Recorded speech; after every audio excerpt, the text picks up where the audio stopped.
Video kali ini kita akan menceritakan tentang seorang pria yang terkenal sangat soleh, tetapi beliau durhaka kepada ibundanya, dan dari sini kita bisa dapat banyak hikmah bagaimana memperlakukan seorang ibu yang baik dan bagaimana seorang ibu mendoakan yang baik-baik untuk anaknya. Jadi begini kisahnya teman-teman. Pada zaman dahulu tinggallah di sebuah negeri seorang ibu dan anak laki-lakinya yang sudah berusia dewasa. Anaknya ini dididik dengan nuansa Islam yang kental sedari kecil, sehingga ketika ia sudah dewasa, ia terkenal menjadi seorang pemuda yang soleh di negeri itu. Pria soleh anaknya ibu ini teman-teman, selama hidupnya ia selalu berbakti kepada ibunya ini, sehingga pada suatu hari setelah pria soleh ini sekian lama menabung untuk mengumpulkan uang untuk ia pergi tawaf ke kota Mekah dengan maksud untuk menyempurnakan ibadahnya. Dan ketika itu pria ini meminta izin kepada ibunya, ia meminta restu untuk diperbolehkan berangkat menuju ke kota Mekah.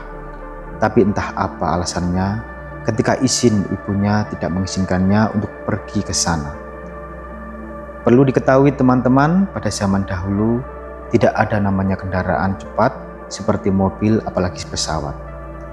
Jadi untuk bisa ke kota Mekah hanya bisa ditempuh dengan berjalan kaki atau paling-paling menggunakan hewan seperti kuda ataupun unta, dan itu akan memakan waktu yang cukup lama, bahkan sampai berbulan-bulan. Oke, kita lanjut lagi ke cerita.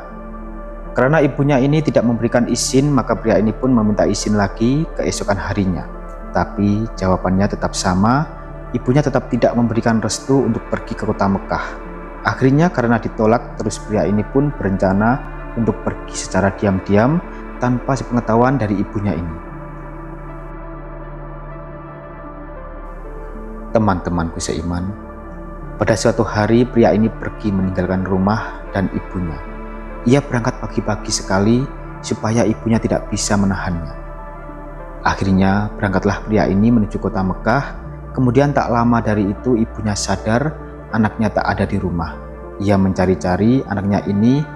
Lalu ibunya ingat mungkin anak ini pergi diam-diam ke Mekah karena aku tempo hari tak mengizinkannya ke sana. Dan dengan perasaan kesal, kemudian ibu ini berdoa kepada Allah Subhanahu wa Ta'ala.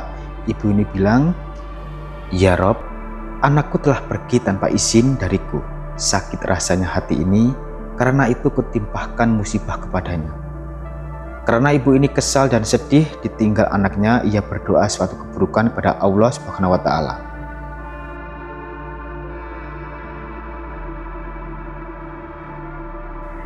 Sobat Sasirah Pangestu yang dimuliakan Allah, singkat cerita, setelah beberapa hari pria ini berjalan menuju kota Mekah, ia sampai di sebuah perkampungan. Ketika itu pria ini kelelahan karena berjalan yang sangat begitu jauh. Maka ia memutuskan untuk beristirahat di perkampungan tersebut. Ia pun pergi menuju sebuah masjid yang ada di kampung itu. Lalu pria ini mengambil wudhu dan melaksanakan sholat sebelum ia beristirahat. Maka ketika ia sedang sholat, ketika itu ada peristiwa pencurian yang terjadi di salah satu rumah yang tak jauh dari masjid ini. Pencuri ini sebelum melancarkan aksinya, ia ketahuan oleh pemilik rumah itu dan terjadilah kejar-kejaran antara si pencuri dan sejumlah warga. Warga yang marah berlarian mengejar pencuri ini. Rupanya teman-teman, pencuri ini lari dan bersembunyi ke arah masjid di tempat pria soleh tadi melaksanakan sholat. Warga pun yang melihat mereka langsung berhambur lari menuju masjid. Maka ketika itu masjid tiba-tiba ramai oleh warga yang marah. Mereka melihat di dalam masjid hanya ada seorang pria yang sedang melaksanakan sholat. Lalu mereka pikir maling ini berpura-pura sholat supaya bisa terhindar dari amukan warga. Karena memang teman-teman, ketika itu tak ada orang lain selain pria ini yang ada di dalam masjid.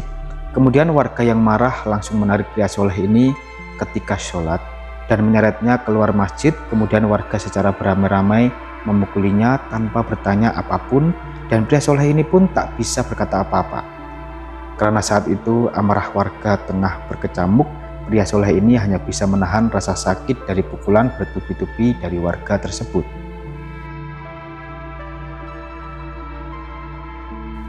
Bahkan teman-teman, peristiwa main hakim ini tak hanya sampai sebatas itu.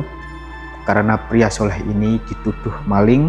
Ketika itu warga memotong kedua tangan pria soleh ini, dan parahnya lagi, kedua mata pria soleh ini dicongkel yang mengakibatkan ia menjadi buta.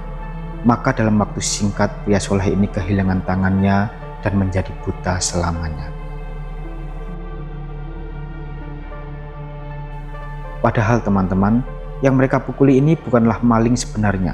Ia adalah warga pendatang, dan mungkin asumsi warga karena pria yang sholat ini bukanlah penduduk asli dan ia merupakan orang asing, maka mereka pikir dialah malingnya. Sobat Zazirah Pangestu yang dimuliakan Allah, setelah pria soleh ini selesai dihakimi warga, ketika itu ada salah seorang warga yang berada di barisan paling belakang. Ia mengenali pria soleh ini dan orang ini berkata, "Itu adalah si Fulan, penduduk dari kota yang jauh di sana. Aku mengenalnya. Ia adalah seorang pemuda yang sangat soleh dan mustahil kalau dia adalah seorang pencuri." Kemudian salah seorang warga bertanya kepada pria soleh ini untuk membenarkannya pernyataan tersebut. Lalu pria soleh ini mulai bercerita bahwasanya ia tengah melakukan perjalanan untuk menuju ke kota Mekah. Dan pada akhirnya warga pun menyadari bahwa mereka telah salah sasaran. Warga pun menyesal karena telah main hakim sendiri. Bahkan karena kejadian ini membuat pria soleh ini kehilangan kedua tangannya dan matanya buta. Akhirnya warga yang menyesal pun mengobati pria ini dan merawatnya selama beberapa hari. Kemudian pria soleh ini teringat akan ibundanya di rumah. Ia ingat ketika ia pergi diam-diam tanpa restu dari ibunya. Kemudian pria soleh ini meminta kepada warga untuk mengantarkannya pulang ke rumah supaya dia bisa bertemu dengan ibunya untuk meminta maaf. Singkat cerita teman-teman, di antaralah pria soleh ini pulang dengan beberapa warga, dan sesampainya ia di depan rumahnya, kemudian pria soleh ini menyuruh warga yang mengantarnya ini pulang. Lalu pria soleh ini berjalan sambil merapat teras rumahnya. Rupanya benar ia mengenali bahwasanya ini adalah rumahnya. Teman-temanku seiman, setelah mengetahui ini adalah rumahnya, pria ini pun jadi tak sabar untuk bertemu dengan ibunya untuk meminta maaf. Tapi saat itu ia memilih untuk berpura-pura menjadi pengemis. Ia mengucapkan salam di depan pintu dan ia berkata, "Wahai ibu yang ada di dalam rumah, aku adalah seorang musafir yang sedang kelaparan. Bolehkah aku minta sedikit makanan?" Lalu ibu yang mendengar ucapan ini berkata dari balik pintu tanpa membukanya, "Baiklah, ini aku ada sepotong roti untukmu." Ibu ini mengeluarkan sedikit tangannya yang memegang roti dari balik pintu rumah itu. Kemudian pria ini berkata, "Aku tak punya tangan untuk mengambilnya. Bolehkah engkau keluar wahai ibu?" Lalu si ibu berkata, "Maaf nak, aku tidak bisa keluar. Kita bukanlah mahram. Islam melarang untuk melihat seseorang yang bukan mahramnya." Kemudian pria ini berkata, "Tenang saja bu, aku tak punya mata untuk melihat." Jawaban ini membuat ibu ini keluar dari balik pintu, dan betapa terkejutnya. Ternyata pria yang sedari tadi mengobrol dengannya adalah putranya yang telah diam-diam pergi tempo hari.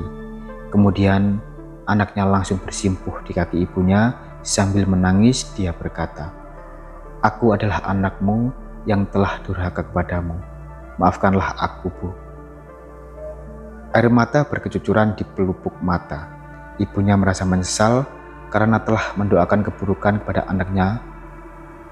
Ia begitu berduka melihat kondisi putranya yang pulang dalam kondisi buta dan tanpa kedua tangannya.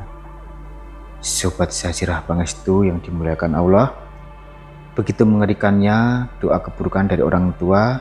Kisah ini menjelaskan kepada kita bahwasanya ridho Allah ada pada ridho orang tua. Si pria soleh tak mendapat ridho dari ibunya, padahal alasannya sederhana dan nampak baik. Ia hanya ingin pergi ke kota Mekah untuk ibadah. Si pria soleh merasa keinginannya benar hingga mengabaikan restu dari ibunya. Wallahu a'lam bishawab. Jadi itulah kisah tentang seorang anak soleh tapi durhaka.